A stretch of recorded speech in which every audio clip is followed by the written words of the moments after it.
Today, we're going to go through as many of your lessons as we can in about 3 hours, and we're going to see what we can get through. First one, a friendly reminder that in 3 generations, everyone who knew us will be dead, including the people whose opinions stopped you from doing what you wanted all along. Imagine that someone you know achieves every dream and hits every goal they have. Years later, they get old and die. 2 years after that, how much do you care? About as much as everyone else will if you accomplish your goals and dreams. Do it for you. So I think about death all the time because it's probably the central theme. It's probably the thing that I think the most about. And I think that influences how I see time and also how I think, how it influences agency. Like what actions I'm willing to take despite the judgment of others.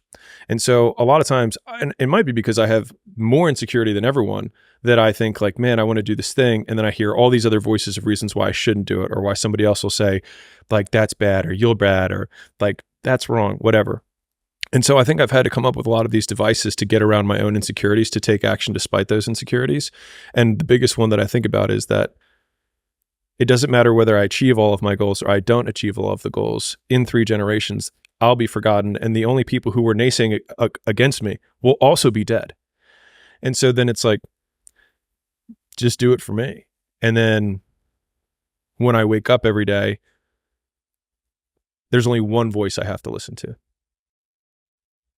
But that means that you need to be able to work out what to do from first principles. You now no longer have societal norms or assistants or role models or archetypes or expectations. And that's also difficult in a different way. I think that the more you flex whatever that muscle is of like independent thinking, the more it becomes the default way that you think. And then everyone else's actions just start looking more and more insane to you. What's an example of that you can think of? I mean, shoot, just the most basic ones of like living the life that you don't want, not wearing what you want to wear, not dating who you want to date, not living where you want to live. Like you're living at home and you want to move and your parents say no and you don't make the move, or you're dating a girl because she's socially accepted, by your friend group, she's safe, but like there's always some distance in between you, but you're like, I don't want to risk it, right? Or like you're in the job and every day you go there and you're like, I mean, it's okay.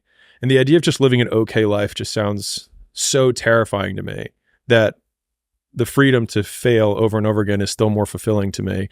At least it feels like it's real than walking through kind of on autopilot. And so I think that's a lot of the choices that other people make that seem insane to me now, but didn't seem insane to me a decade ago. You know what I mean? I think it's just like, as you practice taking more agency, taking more responsibility for the decisions, then you just get better and better at it. And then it just seems more and more ridiculous. They're like, I just can't quit my job. And you're like, why? Like, no, physically, why? Like, why can't you quit your job? Like, you know what I mean? They start hyperventilating. And it's like, could you move in with your parents? Could you move in with a friend? Could you split rent? I mean, I could, but I mean, other people who are going to die in 100 years would think what?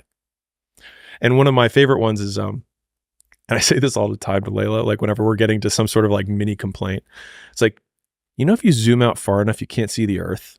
So we're talking about like, oh man, they're going to mess up this order on this vendor's, blah, blah, blah. I was like, if you zoom out far enough, you can't see the earth.